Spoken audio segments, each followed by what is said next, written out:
Espero que lo que usted está recibiendo, lo que está tomando, de lo que se está alimentando, le esté ayudando, le esté dando nutrientes, le esté dando recursos, le esté dando sabiduría de la palabra de Dios para crecer, para madurar, para ser mejor. Estaríamos usted y yo, perdón por lo que voy a decir, pero estaríamos perdiendo el tiempo aquí si usted viene semana a semana y lo que escucha, lo que recibe, no lo aplica a su vida. Si lo que escucha no está provocando un cambio, una mejoría, un crecimiento en su vida, estamos perdiendo el tiempo. Y eso sería lamentable, porque el tiempo es algo que no podemos recuperar. El tiempo es algo que no vamos a volver a tener. Así que con ese pensamiento hemos estado hablando sobre lo que el pueblo de Israel tuvo que vivir por causa del cautiverio. Antes que ellos regresaran del cautiverio, antes que el Señor los libertara de la cautividad y los llevara de regreso a su tierra prometida o a su nación que estaba destruida, porque cuando fueron conquistados fue completamente devastada. Antes que eso ocurriera, tenía que ocurrir primero un cambio en el corazón, tenía que ocurrir una transformación en el corazón. Es como el que pasa una prueba y no trajo una lección de ella.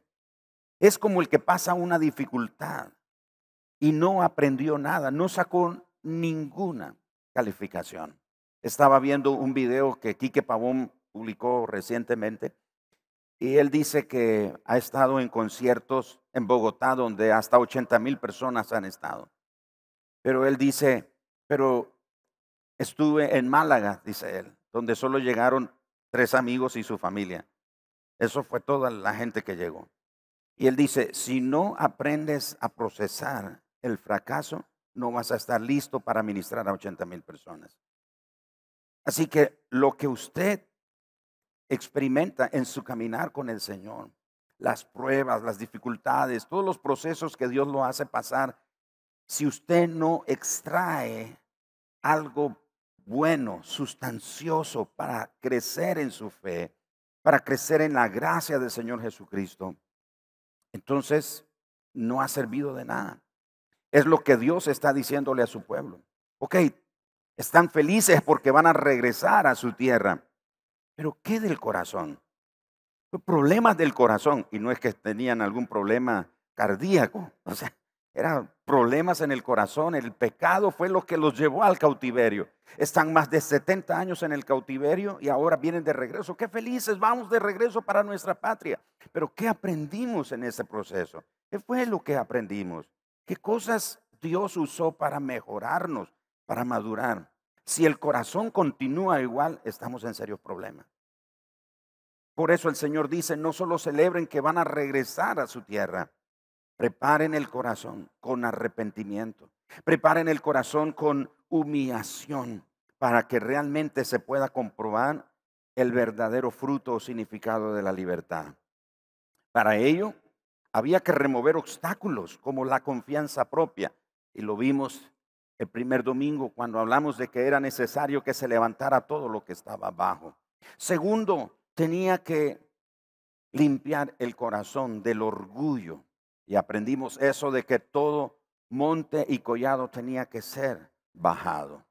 También el Señor les enseñó que era necesario, que tenían que tratar con la injusticia, con Él y con el prójimo. Hablamos de eso el domingo pasado, cómo muchas veces tratamos con injusticia a Dios y cómo tratamos con injusticia a nuestro prójimo. Y hoy llegamos al punto donde el Señor dice, tienen que preparar el corazón, quitar obstáculos del corazón.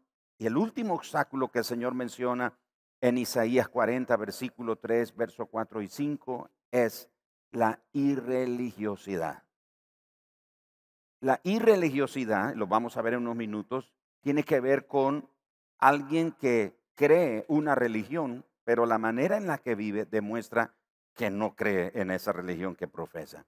Así que el Señor dice que tenían ahora que allanar todo lo áspero. Y hemos aprendido que en la antigüedad los reyes, cuando iban a visitar a sus conciudadanos o a sus súbditos en alguna región, enviaban delante de ellos con varios días de anticipación a un heraldo.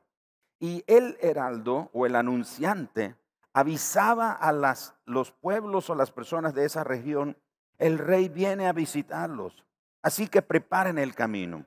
Y una de las cosas que hemos aprendido es que no le correspondía al equipo del rey preparar el camino, eran los ciudadanos. Los ciudadanos tenían que allanar el camino, limpiarlo, quitar los obstáculos, para que cuando el rey llegara no tuviera ningún impedimento para poder llegar hasta donde ellos.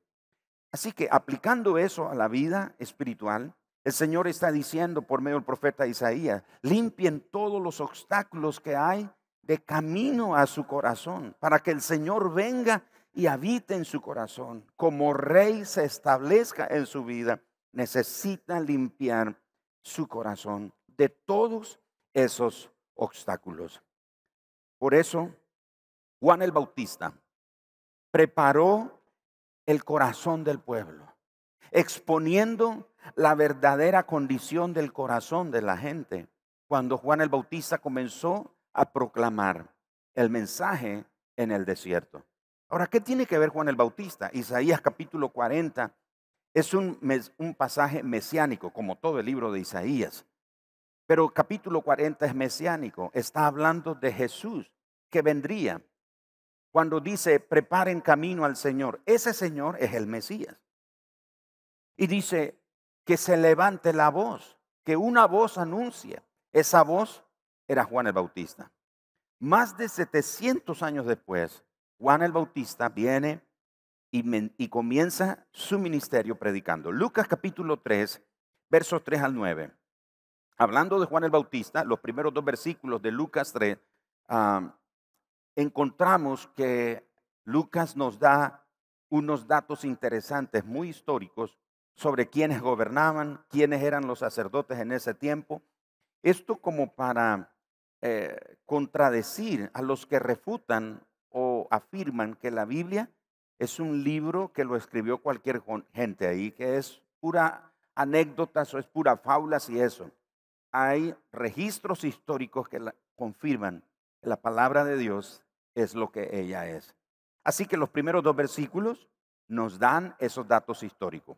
Pero en el verso 3, y él, hablando de Juan el Bautista, fue por toda la región contigua al Jordán, predicando el bautismo del arrepentimiento para perdón de pecados. Verso 4, como está escrito en el libro de las palabras del profeta Isaías. ¿Se acuerda que estuvimos viendo a Isaías? Ahora Lucas hace referencia en relación a Juan, hace referencia de Isaías. Como está escrito en el libro de las palabras del profeta Isaías, que dice: voz del que clama en el desierto, preparad el camino del Señor, enderezad sus sendas, todo valle se rellenará y se bajará todo monte y collado, los caminos torcidos serán enderezados y los caminos ásperos allanados. Y verá toda carne la salvación de Dios. Y decía a las multitudes que salían para ser bautizados por él: oh generación de víboras, ¿quién os enseñó a huir de la ira venidera? ¿Y por qué Juan el Bautista le dice algo tan ofensivo a la gente? Porque Juan está predicando, pero Juan quiere asegurarse que la gente sepa qué es lo que está haciendo. Lo que en otras palabras Juan le está diciendo: no crean que por seguir otro ritual, porque ellos estaban acostumbrados a hacer muchos rituales. Entonces, no crean que por hacer otro ritual, por bautizarse, es que entonces ya está todo arreglado. Por eso él dice: ¿quién les enseñó a huir de la ira venidera? Y luego el verso 8 describe lo que realmente Dios espera.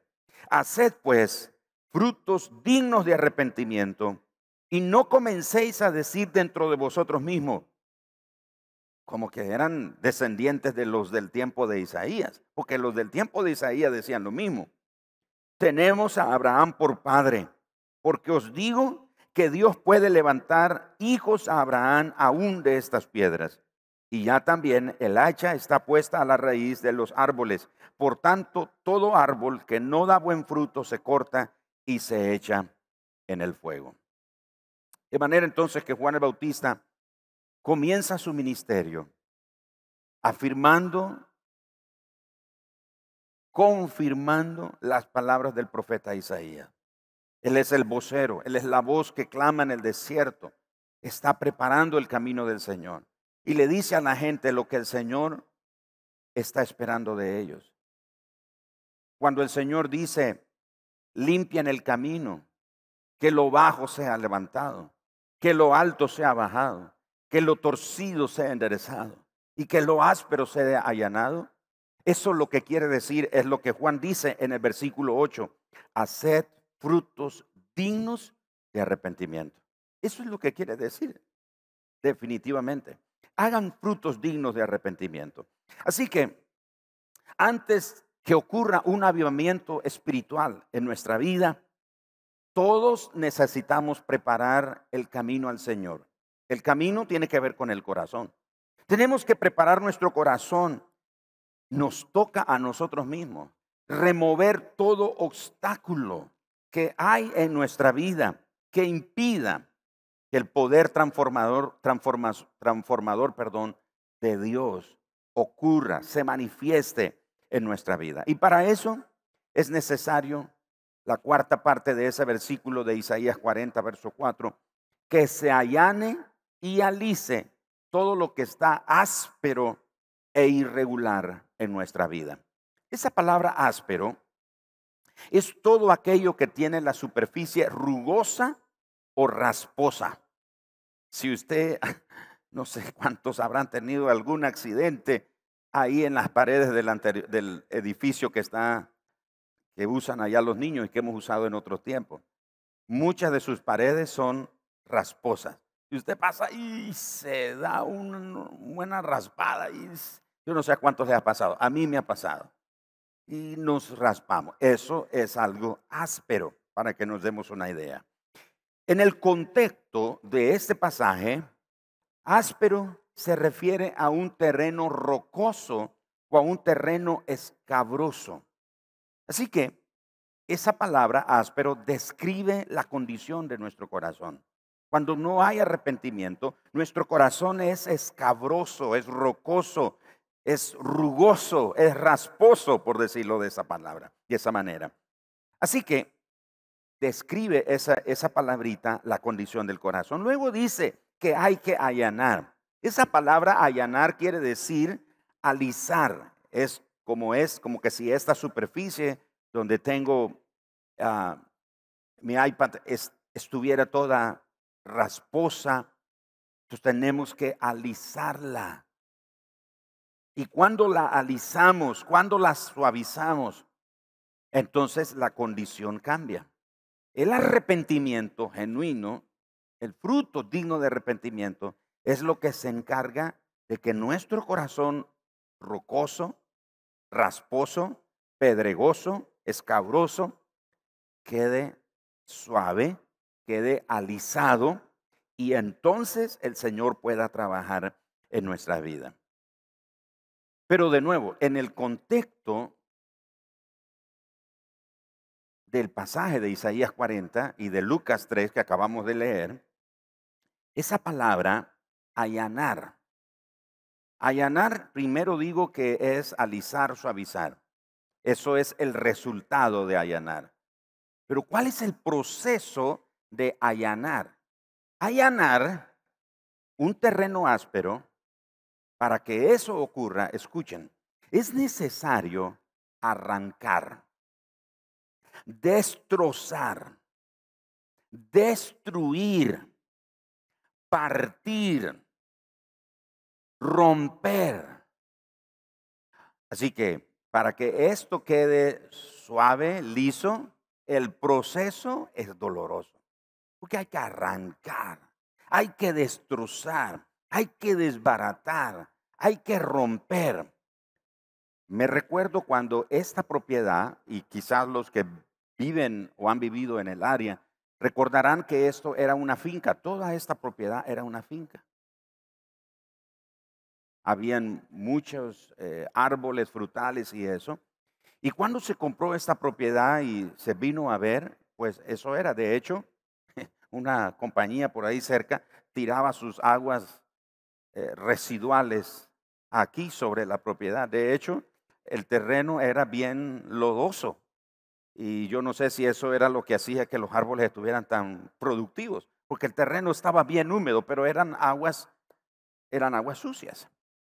Entonces se tuvo que hablar con la compañía ahí, ese vecino, y ellos cerraron y ya se acabó todo eso. Cuando se construyó, hermano, se tuvo que allanar el terreno. Porque de hecho, allá en la otra área verde, allá en enfrente del edificio, ustedes notan que el terreno está todo desnivelado. Hay que allanarlo. Entonces, pero en el proceso de allanar, recuerdo que sacaron unos troncos de unos árboles increíbles. O sea, este edificio, les quiero contar, este edificio está tan alto, tuvieron que elevar el terreno. Y las columnas, eso que usted ve café ahí, son columnas, no es solo un diseño ahí de pintura, esos son columnas. Y esas columnas, el fundamento, las zapatas o el cimiento de ellas, hermanos, es tan ancho que usted no podría imaginar que esos constructores hicieron algo como eso. Pero para poder allanar el terreno, para dejarlo liso, suave, tuvieron que meter máquinas que se encargaron de arrancar todo lo que estaba ahí, todo lo que estaba debajo de la tierra. Arrancar, destruir, destroncar, destrozar, arrancarlo, romperlo, todo eso. Y una vez que el terreno estuvo liso, ya no hubo ningún inconveniente. Entonces continuaron con el proceso de traer tierra y elevar este terreno, este espacio en el que nosotros estamos ahora. Entonces, cuando la Biblia dice que había que allanar eso áspero, el proceso de allanar era incómodo. Así que si nosotros le pedimos al Señor, Señor, de verdad yo quiero poner manos a la obra, yo quiero allanar mi corazón. El Señor dice, ¿está listo para el proceso doloroso? Porque vas a tener que arrancar de tu corazón cosas que no deja edificar cosas buenas. Hay cosas en el corazón que tiene que arrancar, tiene que destruirlas, tiene que sacarlas, tiene que romperlas, tiene que romper con ellas. Pueden ser relaciones, pueden ser prácticas, pueden ser hábitos, pueden ser pensamientos, pueden ser conductas, pueden ser acciones, pueden ser comportamientos, pueden ser muchas cosas en nuestra vida que si queremos que nuestro corazón esté allanado, liso, suave, para que la obra de Dios se ocurra en nosotros, tenemos que estar listos a arrancar eso. El problema es que muchos de nosotros oramos, Señor, por favor, arráncame este odio que siento. Y Dios dice, yo no puedo hacer eso. No porque no pueda, es que esa es tu responsabilidad. Y para eso Dios nos dio el recurso del perdón. Señor, ayúdame, por favor, ¿por qué no me ayudas a sacar este rencor, este resentimiento, esta amargura? Estoy hablando de sentimientos, de emociones que pueden estar en el corazón. Y usted dice, pastor, pero somos cristianos, se supone que no hay nada de esas cosas. Hermanos, le dije, no somos perfectos todavía, estamos en el proceso. Dios continúa trabajando en nuestra vida. ¿Alguien dice amén? Es así. Entonces, pero esas cosas nos toca a nosotros hacerlas. Estoy ayunando que el Señor me quite esta amargura. No, puedes quedar flaquito de tanto ayuno y la amargura va a continuar más fuerte. Es a ti, te toca a ti. Es a ti, esa es tu tarea, preparar el camino. ¿Me estoy explicando, hermanos? Así que allanar es un asunto que va a doler. Vas a soltar relaciones, vas a soltar prácticas, vas a entregarle al Señor cosas, pensamientos, comportamientos, decisiones, motivaciones que no son del agrado del Señor. Y que nosotros sabemos que no son de agrado de Él. Las tenemos que sacar. Y en el proceso duele. ¿Cuántos han tenido la experiencia de que le saquen una muela, le extraigan una muela? A ver, levanten la mano. Y hermano, y a veces con toda y anestesia, la doctora que nos atiende a nosotros, es muy linda ella. Ok, ya voy a terminar. Ya, un poquito. Ya, no le duele, no le duele. Pero sí duele. Pero ahí está ella. Pero es que el proceso, hermanos, tiene que doler. Ahora, el peligro está en que tratemos de anestesiar eso para no sentir dolor. Hay un peligro en eso y el peligro es que si nos anestesiamos, podríamos no quitar todo lo que realmente sentimos o lo que nos estorba. ¿Cómo sabemos? Cuando sentimos el dolor que está siendo arrancado, estamos seguros que vamos en el camino correcto de que el Señor está haciendo la obra. Pero si no sentimos que duele, si no sentimos que duele porque lo hemos anestesiado con otro tipo de cosas, entonces nos estamos engañando. Tiene que doler. No sé cuántas mujeres aquí han tenido, yo veo a mi esposa dar a luz. De nuestros 3 hijos, yo tuve la oportunidad de estar en los 2 últimos partos. Y yo vi a mi esposa lo que sufrió, o sea, el dolor. O sea, yo no, si alguno se está preguntando si se desmayó, no me desmayé. Aguanté. Pero definitivamente el dolor que mi esposa pasó por mucha anestesia que le pongan, si es que se le pudiera poner, es difícil. Pero el Señor dice que después de ese dolor por el parto, ese dolor se transforma en gozo por la vida nueva que ha nacido. Así que el dolor de ser transformados, de arrancar aquellas cosas que no le agradan al Señor y que nosotros sabemos, va a convertirse en un gozo en nuestro corazón. Allanar entonces es la transformación que Israel debía experimentar de la justicia propia, del orgullo, de la injusticia y de otras formas de mal que ellos estaban cometiendo. Ese pasaje o allanar describe un fuerte llamado al arrepentimiento, un fuerte llamado a la humildad y un fuerte llamado al sometimiento a Dios. Ahora, el suelo áspero es el estado natural del corazón. Ese es el estado natural del corazón, que es más duro que el pedernal. ¿Y qué es lo único que puede suavizar ese corazón que es duro y áspero? Bueno, es la palabra del Evangelio. El Evangelio prepara el corazón para poder creer. Muchos de los que estamos aquí creímos en el Evangelio o creímos en Dios porque nos predicaron el Evangelio. Escuchamos el Evangelio y el Evangelio transformó nuestro corazón. Éramos duros. Muchos de nosotros ni creíamos en Dios, ni creíamos en la Biblia, nos burlábamos de los cristianos. Ahora mírenos aquí, cantando, levantando las manos, adorando, haciendo todas las cosas que los demás cristianos hacen. ¿Por qué? ¿Qué fue lo que pasó? Es el poder de la palabra del Evangelio la que se encarga de suavizar el corazón. Por eso, predicarles el Evangelio aquí en esta casa es nuestra responsabilidad. Yo quisiera predicarles un mensaje que les suaviza, que lo hace sentir bien y qué bonito y eso. Pero tengo que hablarle lo que la palabra del Señor enseña. ¿Y qué nos está enseñando el Señor durante todo este mes?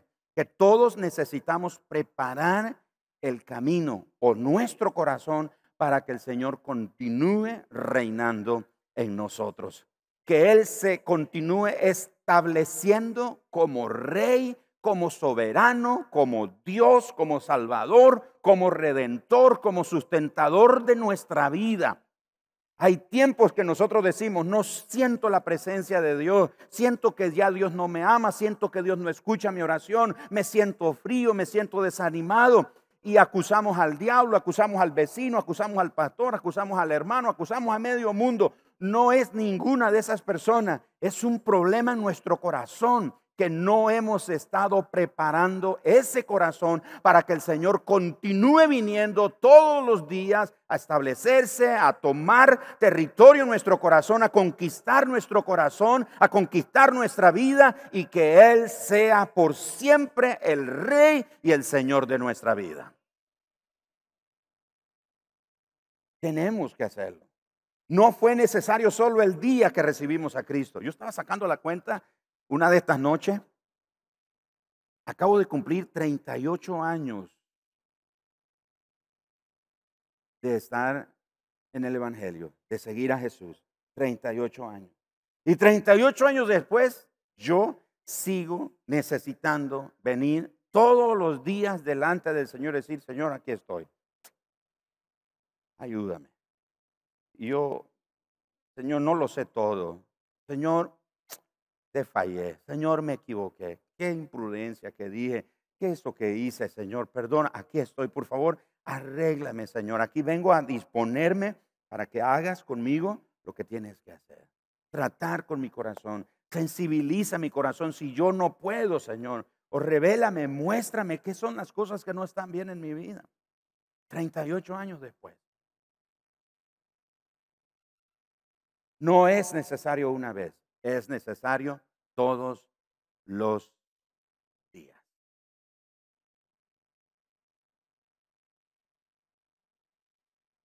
Ese fue el mensaje entonces que Juan el Bautista predicó. Porque las acciones del pueblo de Israel eran espirituales, eran religiosas, pero en la práctica el corazón de ellos estaba lejos de Dios. Asistían al templo sin conocer la verdadera condición de su corazón delante del Señor. Confiaban en que eran descendientes de Abraham, pero en su religión creían que estaban en buena relación con Dios, pero estaban engañados. Ayer hice referencia en nuestro grupo de una ocasión que, hermano Nelson y Silver se van a recordar de esto.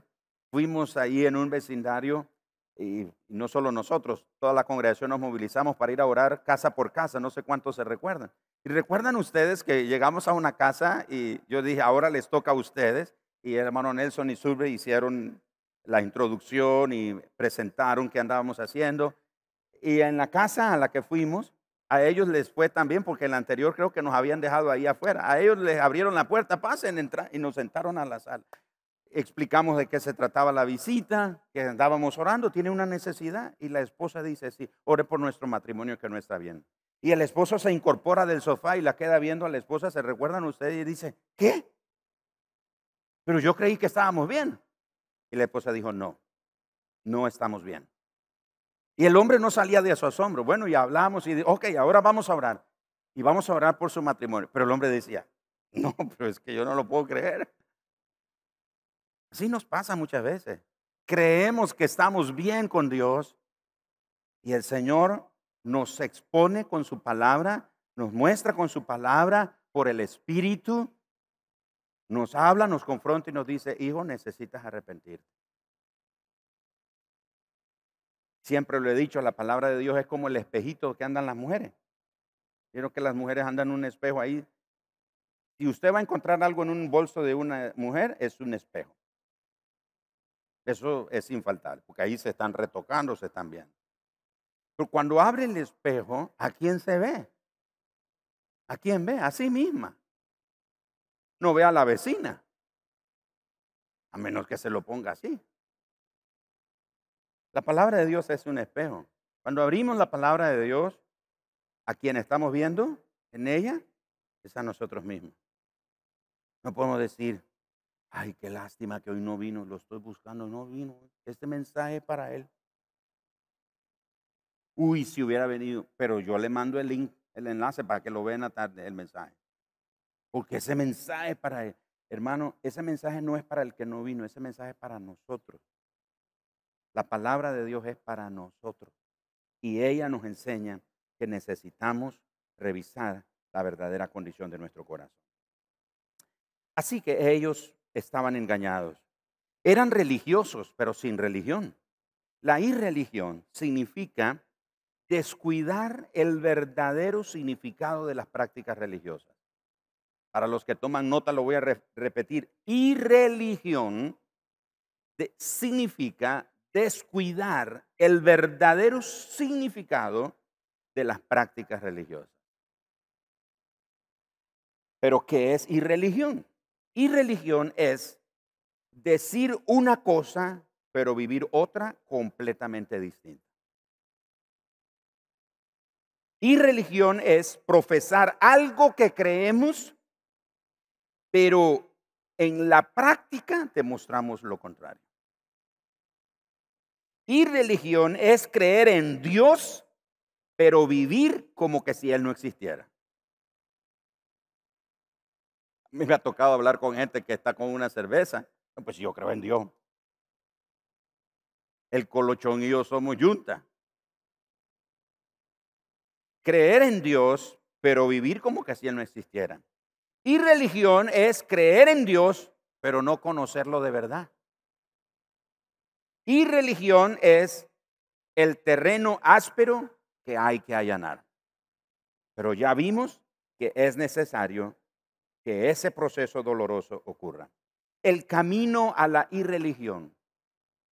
Escuche, el camino a la irreligión es la pérdida del respeto, es la pérdida de la honra, es la pérdida de la reverencia y la pérdida del temor a Dios. ¿Cómo es que yo, un creyente, en mi primer amor, entregué mi vida al Señor, Él me cambió, me transformó, me llenó con su paz, limpió mi vida, pero voy caminando y 38 años después, ¿qué ocurre? ¿Cómo llegué a la irreligión? ¿Me estoy explicando? ¿Cómo fue que llegué a la irreligión? ¿Cómo después de ser genuino, sincero en mi fe, han pasado los años, los días, los meses, los años y me encuentro ahora 38 años después practicando una irreligión? O sea, creo en Dios, pero vivo como que si Él no existiera. No lo tomo en cuenta, no pido su voluntad, no pido su dirección, no pido su bendición, etcétera, etcétera. Peco y ya no siento nada. Antes de nuevo en la fe, un día que no oramos nos sentíamos pecadores. Y ahora pasan días y días y días y no oramos. No leemos la Biblia. Antes no podíamos pasar un solo día sin leer por lo menos el Salmo 91. Pero han pasado los años y ahora, no, es que yo ya no uso Biblia, ahora yo la tengo en digital. Pero ni la leemos. Entonces, creemos en Dios, pero vivimos como que si Él no existiera. ¿Qué fue ese camino? ¿Cómo fue que llegamos a la irreligión? Lo repito, el camino a la irreligión es la pérdida del respeto, de la honra, de la reverencia y del temor a Dios. Cuando le perdemos a Dios el respeto, la honra, la reverencia, el temor, estamos yendo hacia la irreligión.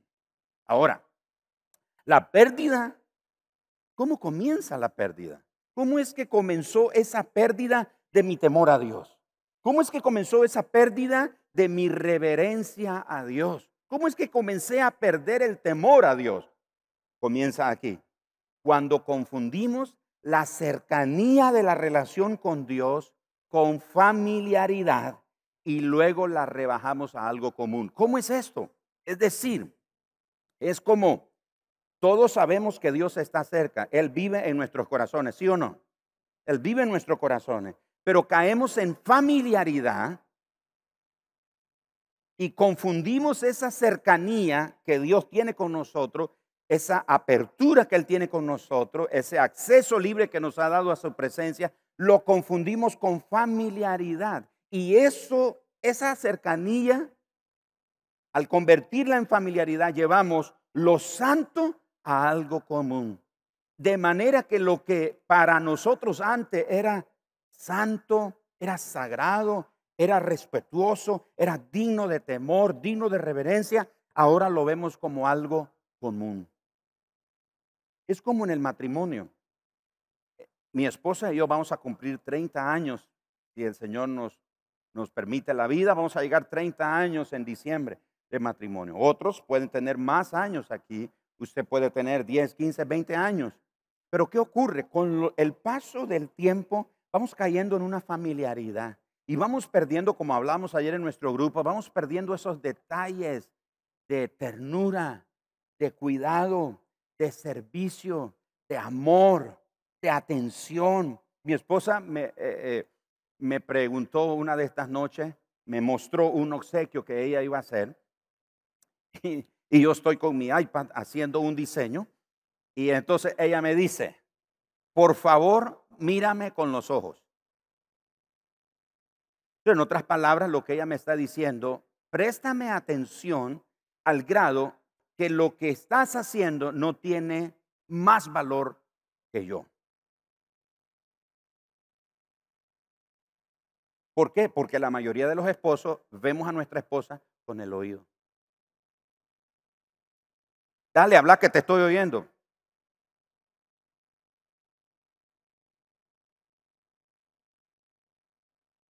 Oh, pero en el inicio, ¿no es cierto? A ver, mi amorcito, ¿qué quiere? Dígame. Y ahí de rodillas, dígame. ¿Sí o no? Estoy pisando un terreno que hasta Los Ángeles tienen miedo a pisar. Con el tiempo vamos cayendo en eso santo, en eso puro, en eso tierno, en eso genuino. Lo vamos convirtiendo en familiaridad, al punto que lo hacemos en algo común. Y lo que es común no le damos importancia, porque sustituimos eso que era genuino y verdadero por otra cosa o por otra persona. ¿Me estoy explicando, hermanos? Así que recapitulemos. Que me lleva a la irreligiosidad, la pérdida del temor, la reverencia, la honra, el temor a Dios.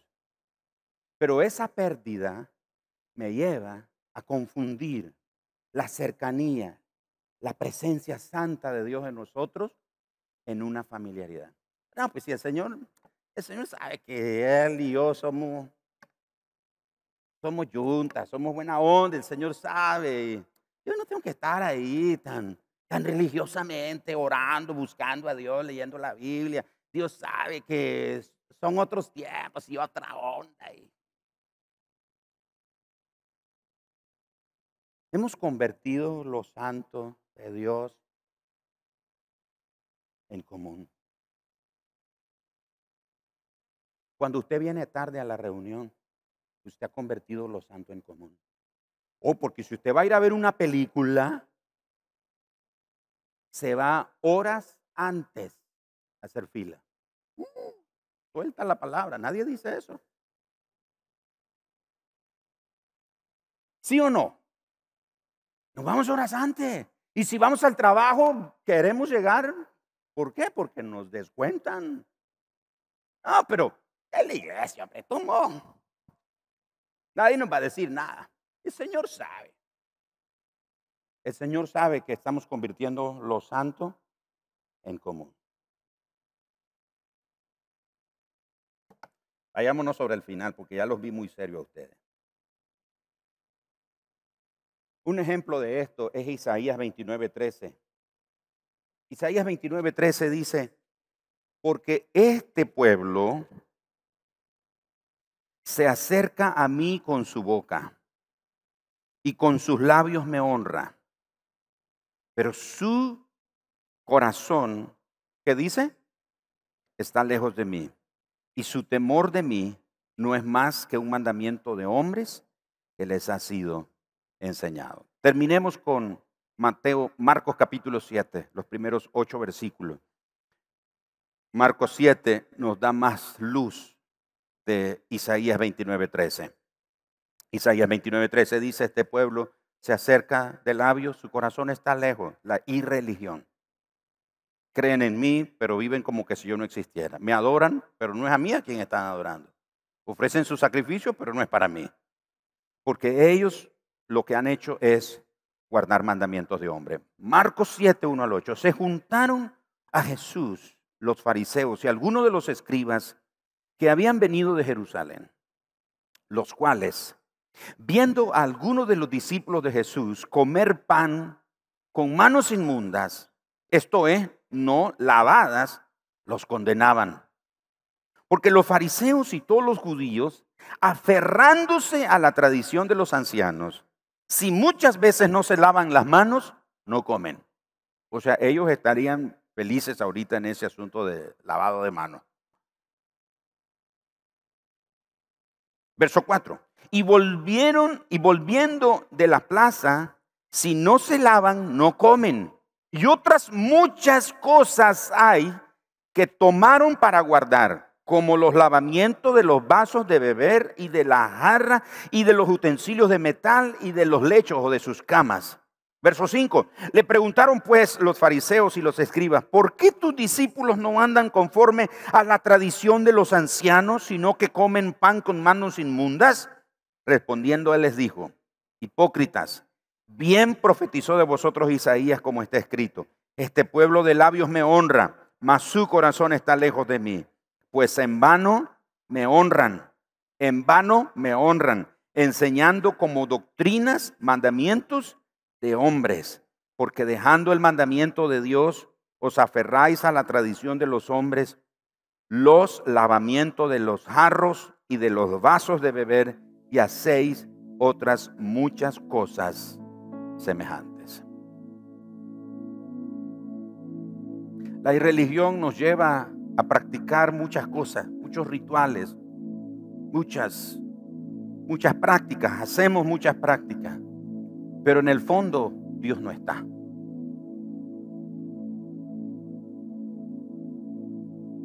Por eso el Señor dice: preparen el camino, allanen el corazón. Eso áspero. El corazón tiene que ser transformado. Y hermanos, este mensaje que dio Isaías hace miles de años sigue tan vigente hoy. Porque no sé de usted, pero yo necesito trabajar en mi corazón. Necesito preparar mi corazón para que el Señor continúe siendo el Rey y el Señor de mi vida. ¿Cuántos quisieran orar esta mañana y decirle: Señor, dame el valor de hacer lo que tenga que hacer para preparar mi corazón? Porque me he apartado, practico una religión, voy a una iglesia, pero mi corazón está lejos de ti. Hago muchas cosas de cristiano, Señor, pero tú no estás en ellas. Yo quiero tenerte presente.